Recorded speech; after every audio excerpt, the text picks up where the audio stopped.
بسم اللہ الرحمن الرحیم۔ حضرات السلام علیکم۔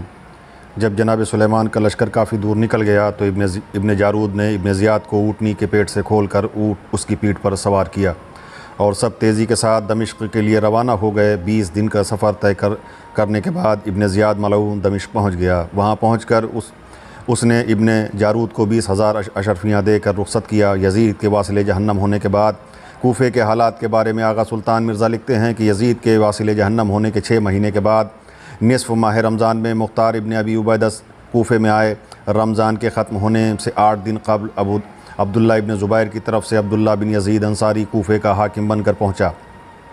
ان 6-7 مہینوں میں حکومت کوفہ اور بصرہ میں بہت تبدیلیاں ہوئیں۔ جو تبدیلیاں ہوئیں ان کا مختصر احوال یہ ہے کہ یزید کی موت کی خبر عبید اللہ ابن زیاد کو اس کے غلام حمران نے پہنچائی۔ عبید اللہ ابن زیاد نے ایک صلاۃ جامعہ کی منادی کرائی اور لوگوں کو یزید کے مرنے کی خبر دی۔ ان لوگوں نے عبید اللہ ابن زیاد کی بیعت کر لی، لیکن باہر نکل کر اپنے ہاتھوں کو رگڑا، گویا ابن زیاد کی بیعت کو ہاتھوں سے چھڑا دیا اور کہا کہ ابن مرجانہ یہ جانتا ہے کہ ہم اجتماع اور افتراق میں اس کے مطیع رہیں گے۔ ادھر عبید اللہ ابن زیاد نے اہل کوفہ کو اطلاع دی کہ اہل بصرہ نے میری بیعت خلافت پر کر لی ہے، تم بھی کر لو۔ اس وقت کوفہ کا والی عمر بن حریث تھا۔ اہل کوفہ نے انکار کیا اور اس انکار کا اثر اہل بصرہ پر بھی پڑا اور وہ ابن زیاد کی نافرمانی کرنے لگے۔ اتنے میں مسلمہ بن ذؤیب حنظلی بصرہ میں آیا اور لوگوں کو عبید اللہ ابن زیاد کی طرف دعوت دی۔ عبید اللہ ابن زیاد بھاگ گیا اور عبید اللہ بن حارث کو اپنا ولی بنا لیا۔ یہ واقعہ یکم جمادی الاخر 64 ہجری مطابق 26 دسمبر 683 عیسوی کا ہے۔ ابن زیاد کچھ دنوں مسعود بن عمرو کی حمایت میں رہا۔ مسعود بن عمرو نے دارالامارہ بصرہ پر قبضہ کرانے کی کوشش کی، لیکن یکم شوال 64 ہجری مطابق 22 مئی 684 عیسوی کو مارا گیا اور عبید اللہ ابن زیاد شام کی طرف بھاگ گیا۔ ادھر لوگوں نے عبداللہ بن حارث بن نوفل کو حکومت سے معزول کر دیا اور پھر عبداللہ ابن زبیر نے اپنی طرف سے عمرو بن عبداللہ کو بصرہ کا والی مقرر کر کے بھیج دیا۔ اس طرح بصرہ ابن زبیر کی سلطنت میں چلا گیا۔ کوفے کی یہ حالت ہوئی کہ اہل کوفہ نے عبید اللہ ابن زیاد کے نائب عمرو بن حریث کو اس کے عہدے سے ہٹا دیا اور اپنی طرف سے عامر بن مسعود کو والی مقرر کر کے ابن زبیر کو اس کی اطلاع دے دی۔ اس وقت تو ابن زبیر نے اس کو منظور کر لیا، لیکن بعد میں عبداللہ بن یزید کو والی کوفہ مقرر کر دیا۔ یزید کے واصل جہنم ہونے کے 3 مہینے کے بعد عامر بن مسعود حاکم رہا۔ پھر عبداللہ ابن یزید انصاری 22 رمضان 64 ہجری مطابق 14 مئی 684 عیسوی کو ابن زبیر کی طرف سے آ گیا۔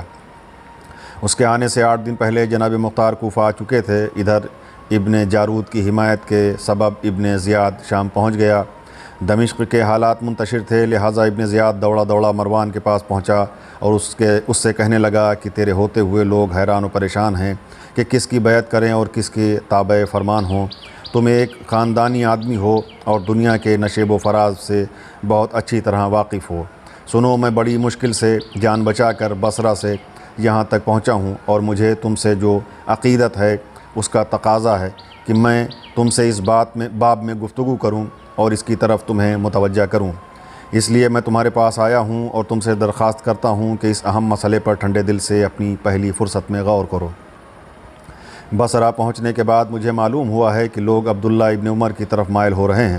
اے مروان، مجھے اندیشہ ہے کہ کسی ایرے غیرے کے لوگ بیعت کر لیں گے اور سلطنت امیہ خراب ہو جائے گی۔ مروان نے کہا کہ اس کے بارے میں تمہاری اپنی رائے کیا ہے؟ ابن زیاد نے جواب دیا کہ میری رائے تو یہ ہے کہ ان لوگوں کو اپنے مقام پر جمع کرو اور اپنے ابن یزید ابن معاویہ کے خزانے کا منہ لشکروں اور فوجیوں کے لیے کھول دو اور ان کو انعام دو۔ میں تمہارے لیے سب سے پہلے بیعت لوں گا اور تم یزید کے قائم مقام ہو جاؤ گے۔ اور سنو، میں تمہارے لیے 100 اونٹوں پر لاد کر سونا اور چاندی بصرہ سے لایا ہوں، انہیں لے لو اور فوجیوں میں تقسیم کرو تاکہ یہ لوگ بآسانی تمہاری بیعت کر لیں، اور جب اہل شام تمہاری بیعت کر لیں تو تم عراق کی طرف نکل چلو۔ میں بصرہ اور کوفہ کی مہم خود سنبھال لوں گا اور دونوں مقامات پر تمہارے نام کا خطبہ جاری کرا دوں گا، اور خراسان، اصفہان اور مکہ، مدینہ نیز دوسرے شہروں کی طرف نامے لکھ دوں گا کہ لوگ مروان کی بیعت کر چکے ہیں، لہٰذا تم لوگ بھی مروان کی بیعت کر لو۔ مروان نے کہا کہ ابن زیاد، اگر تم ایسا کر سکو تو پھر کیا کہنا، میں تمہیں اپنی جان عزیز کی برابر سمجھوں گا۔ یہ سن کر ابن زیاد نے حکم دیا کہ ایک فرش بچھا کر اس پر درہم و دینار انڈیل دیے جائیں۔ چنانچہ فرش پر روپے اور اشرفیوں کے ڈھیر لگ گئے۔ اس نے یزید کے مخصوص لوگوں اور سرداروں اور لشکریوں کو اس رقم سے زیادہ دے دیا جو یزید دیا کرتا تھا۔ اس کے بعد سب نے مروان کی بیعت کر لی۔ ابن زیاد نے مروان کو یہ رائے بھی دی کہ تو یزید کی بیوی سے عقد کر لے تاکہ کسی قسم کا خطرہ نہ رہے۔ چنانچہ مروان نے یزید کی بیوی سے عقد کر لیا اور اس کی حکومت ہر طرف سے مضبوط ہو گئی۔